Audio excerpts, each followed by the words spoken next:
You cannot afford to be dropping games like flies. This is the Eastern Conference Finals.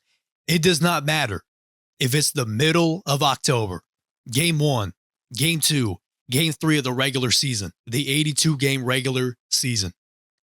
Especially the playoff series that guarantees you a trip to the NBA Finals. Something your franchise has not seen since the final year of LeBron James. Back in 2018, the Cavs shot themselves in the cock in the winding minutes of Game 1 in MSG. And I'm not talking, I'm talking an armor-piercing round. Picture that in your head. Now, word on the street, James Harden was the one that shot the weapon. But that doesn't make any sense because he missed. And how about Donovan Mitchell? Where the hell was he? He was completely, there was a couple times he made an attack within, well, the stride New York was taking. There was maybe 2 or 3 times he actually made an attack and a command with the ball. He was completely phased out of the Cavaliers offense. Fellas, I don't know about you, but when I think about the Cavaliers offense, who is the head honcho? Donovan Mitchell. And there's some nights where Donovan Mitchell is the Cavaliers offense. The Cavs saw a 22-point lead in Game 1 of the Eastern Conference Finals in the Mecca of basketball. A 22-point lead. They had this game won, crumbled before their very own eyes. And Atkinson decided to let James Harden run into the thick of it. A night where James Harden wasn't just bad, but he was bad. He was liability bad. And you can make jokes about playoff Harden all you want. James Harden's still one of the greatest to ever do it. And yes, you can make some note about his playoff performances, how he does in the big moments when the lights are bright, Game 7, this and that. A lot of respect for James Harden, but when James Harden has a bad night, he's got a bad night. And also, I can't really recall a time where Donovan Mitchell did not want the ball for a full quarter. He is their commander. And tonight he was just, or I guess the other night he was just, what's the way to describe it? Quiet? Suppressant? The Cavs had a 93-71 lead where Donovan Mitchell had 29 of his team's points. And it took a 44-11 run later with the Knicks daylight robbing the Cleveland Cavaliers. Mitchell still managed to finish with 29 points. And there was also an extra 5 minutes of OT. Now, Kenny Atkinson, you're for sure not off the hook. Normally, when a team gains ground by scoring a few consecutive buckets while holding your team to none, a team goes on, I don't know, not really a 6-0, but like an 8-0 run, a 9-0 run, 10-0 run, you call a timeout. You set an adjustment, and you go back out and attempt to retain your lead. The Knicks went on an 18-1 run before Kenny Atkinson finally decided to, I'm going to save him for next game. No, finally called a timeout. It took 11 or 13 consecutive Jalen Brunson buckets before he finally called a timeout.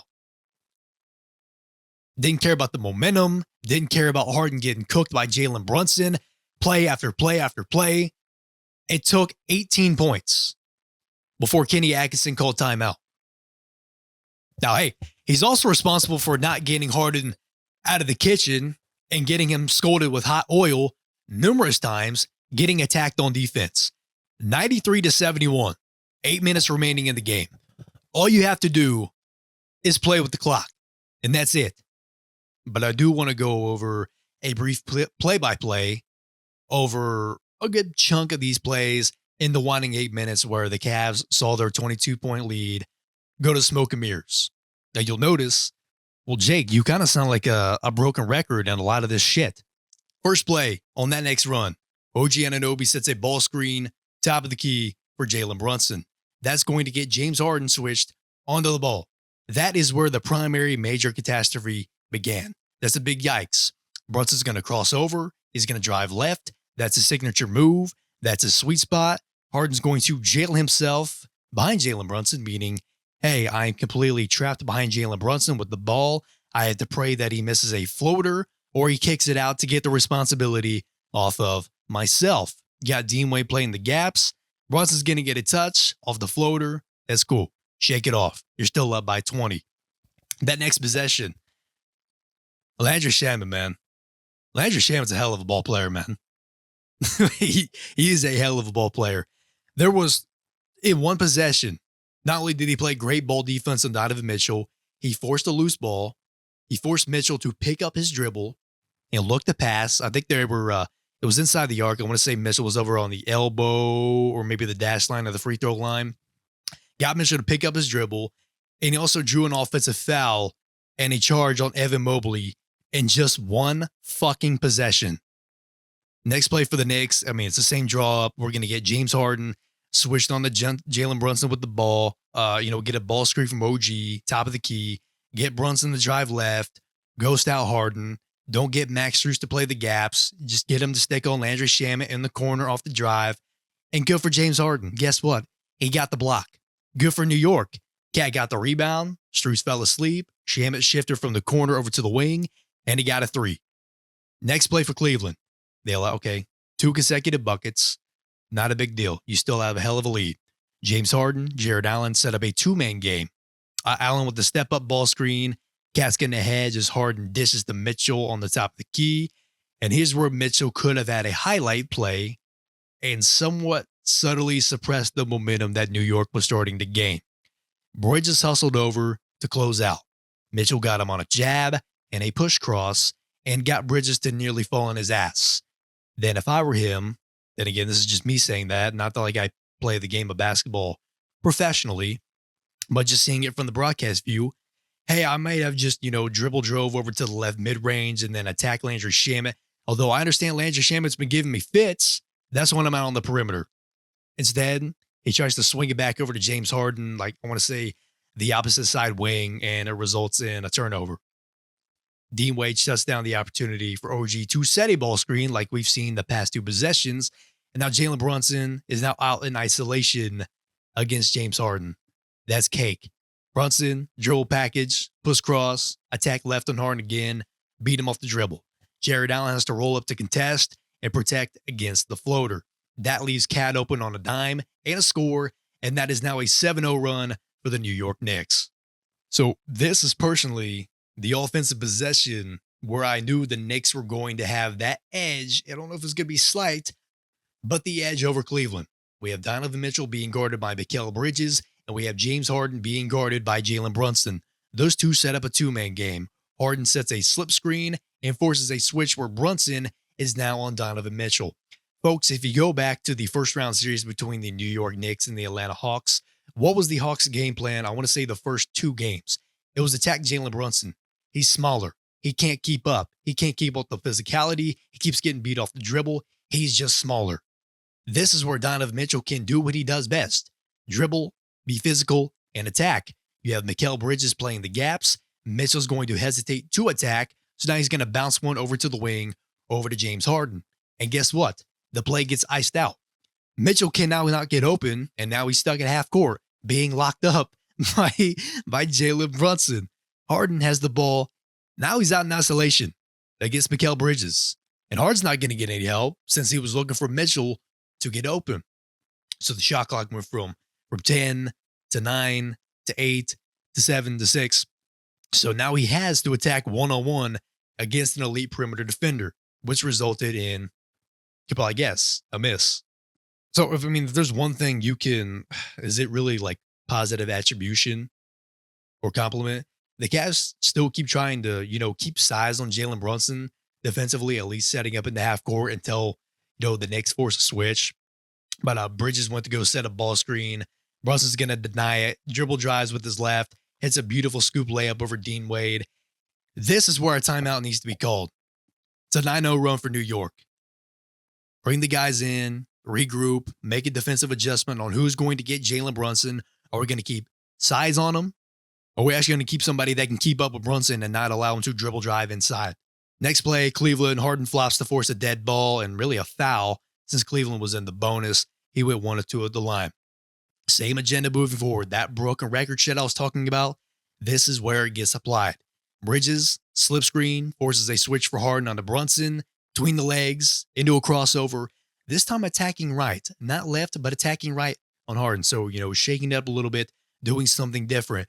Mobley doesn't stun and recover, which, okay, Yes, he was guarding OG in the corner, which OG Anunoby corner three is very threatening.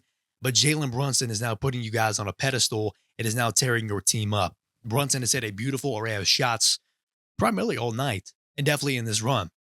It's just one to kiss high off the glass. And now, okay, we see we are within 12 points in 2.5 minutes. And there's still no timeout called by Kenny Atkinson and the Cleveland Cavaliers. If we had taken a timeout previously, then we can draw up an adjustment on what is prepared to happen next.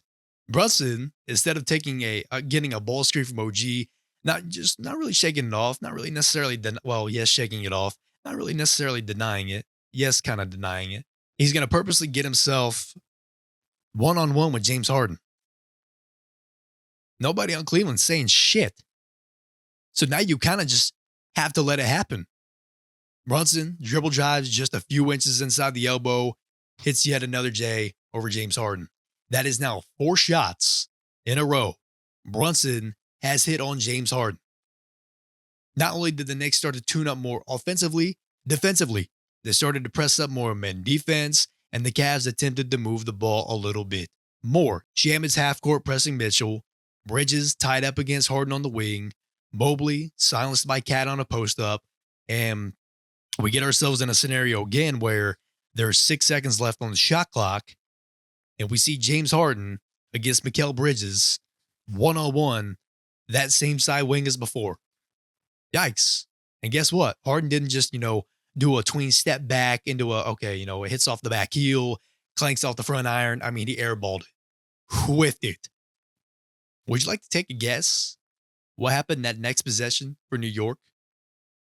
I'll just say Jalen Brunson got his 5th bucket in a row against a certain somebody with a beard, a certain somebody that we should fear, or we've been told we should fear. You laugh at that as you wish. Hey, guess what? Donovan Mitchell finally takes an attack after deciding, shit, we had our 22-point lead diminished into single digits. Maybe I should attack and be more, commanding with the ball. Let me attack Landry Shamet. Shamet's been giving me fits a little bit during this run, but hey, only when I'm out on the perimeter. Let me penetrate him inside. Pause. Kept up with Mitchell. That lateral quickness didn't allow Mitchell to even get a sniff of getting inside the arc. Stayed out in front of him. Evan Mobley even tried to set a ball screen to prop up or to prop by Shamet.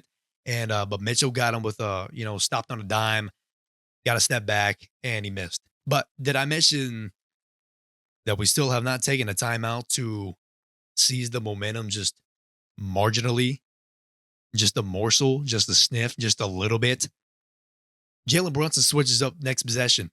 Hey, let me instead of, just doing like this tween and push cross and then just completely just drive by James Harden, because it's been really easy to do the last 4 times I've made a shot.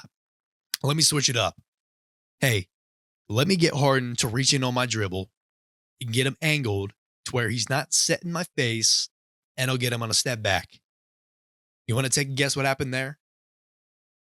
He drilled it right on his fucking dome. What is that? 13 points for Jalen Brunson on this run. 18-1 run for the New York Knicks. Then it took 18 points and so many Jalen Brunson buckets in a row and so many defensive miscues in a row, or defensive faults in a row, I should say, to where Kenny Atkinson finally decides and results in taking a timeout. Folks, there is no excuse that it should have taken 11 straight Jalen Brunson points to stop the game and then finally draw shit up. So the Cavs get back from that timeout. They take it. They get back. Then gee whiz, they score a bucket. Now, it was a heart attack bucket because Evan Mobley passed up a corner three, which, yes, was earlier in the shot clock. Totally would have ruined the play, maybe. But fed it back to Sam Merrill. Sam Merrill's back in the game, by the way. Great. But guess what? They made it work. Now they have Sam Merrill playing Jalen Brunson. It took 18 New York points and 11 straight Jalen Brunson points to decide this, by the way. And then a play or two later, OG Anunoby's at the line, goes 1 or 2. Sam Merrill got hit with a loose ball foul. They get to keep the ball, and then Bridges, that same side of the floor, hits an absolute prayer of a three over Evan Mobley. The shot clock was winding down. It was red. Now it's a 22-4 run for New York. The Knicks are now down by just 4 points. Knicks scored 22 points. The Cavs had a 22-point lead, diminished down to 4. We finally, we see Mitchell finally take command and control with the ball yet again, just for James Harden to smoke a three off the back heel. Now, if Madison Square Garden was not already stern set through the crater of the earth with how loud it got, folks, I don't know how it wouldn't be. The funny part is, you look at the New York run graphic, like, 25-6 run through, X amount of time. Cleveland still has 2 timeouts. Would it kill you to burn one? Save your timeouts. For what? I know I'm going to be very general with the meme, but yeah, you're going to save them for next game? Shit doesn't work like that, Kenny. I watched your team blunder in 5 games to my team in the semifinals when your team were the clear favorites. They had 64 wins. What is this bullshit? Knicks had a chance to cut it to a 1-possession lead. They got Cat with a foul on the low block against Jared Allen. So the Cavs have the shot to hit a huge bucket to minimize the momentum and hold at least a 6-point lead. Couple minutes remaining in regulation. It's a blunder. Just hold on to win. We can take one. The Knicks and the Cavs each trade missed shots off the back heel. Sam Merrill's like, hey, I'm going to try to shimmy James Harden off of Jalen Brunson, do the smart thing. So the Cavs at least have a shot to hold on to their win. Bridges hits a corner 3 over Harden. Merrill could have just picked them up, and Harden could have played baseline or, played the gaps to watch a Brunson drive and, stunt, close out on Bridges. And instead, the New York Knicks now cut it to a 3-point deficit. All it took was 7 minutes and 1 timeout call for the Cleveland Cavaliers. That is absurdity at its finest. Oh yeah, that 25-6 run I mentioned. Yeah, now it is now a 25-6 run for the New York Knicks in that time span. Got my answer. Now, to make James Harden look, it's already a bad night for James Harden, but to make him look even worse, the Knicks return to OG setting those high screens for Brunson to force a Harden switch. And he says, yeah, piss on that. I need to be the one guarding Jalen Brunson. I need to be the one guarding the ball. Because every time James guards the ball, it either goes past him or it goes over him and in through the net. Merrill sticks on Brunson, hands up, sets up a double team. Brunson swings it to, here's where shit gets sticky. OG Anunoby wide open, top of the key. And this is necessarily where shit gets sticky, but it gets a little stinky. You can say Harden had the best shot to contest since he was above the arc. Not necessarily in the line of sight of OG, but he was in that zone. Donovan Mitchell bolted. He was playing the gaps just north of that right elbow between Landry Shamet in that right corner and OG Anunoby preparing to shoot on the top of the key to contest that shot. He had the perfect line of sight to do so if there was communication and a good read. James Harden, in the midst of it, could have ran over. I know it's a bit of a trip, but that's how good defenses play good defense. Harden could have ran over to play Shamet to prevent OG from swinging it out. Because obviously OG knew he was going to get contested. Either Mitchell was going to close out. But then his next opportunity was, okay, I might either kick it back to Brunson or I'll find Landry in the corner. But the flaw was, not one, but both of them went to go close out on OG. So now Landry Shamet was now wide open in that right corner. So what does OG do? He's going to float a pass over to Shamet. And it hit, like 2, 3, 4 bounces off the rim and off the glass before it went in. And that knotted the game up. It's not even marginal, but it's those defensive miscues like that while your offense is already shitting the bed. And New York, Jalen Brunson is making it worse. That just smears it everywhere. Now we're looking at a box score. We're looking at a score of 99-99, 44 seconds remaining, and your team still does not take a timeout. There's 2 timeouts in the bank. Burn one. You have 2 bullets in the chamber. Burn one. Shoot one. Good news, Cleveland. Harden hit a shot during crunch time. Cavs got the lead back, 101-99. Good news, Knicks. Brunson just hit Harden back to tie it up again. Here's where it kind of blows my mind. And I mean, meltdown. Donovan Mitchell, do I want to say he shied away from taking that final shot? He declined the final shot. He was separated from the play of taking that final shot of regulation. James Harden runs as the ball handler. And man, it was so close. Sam Merrill just barely, it was in and out. It had Mike Breen playing a pullout game on the bank. Halfway in, halfway out. The game goes to OT and the Cavs lose. Folks, just like that. I mean, it happens in a blur. I expect, do I want to say I expect?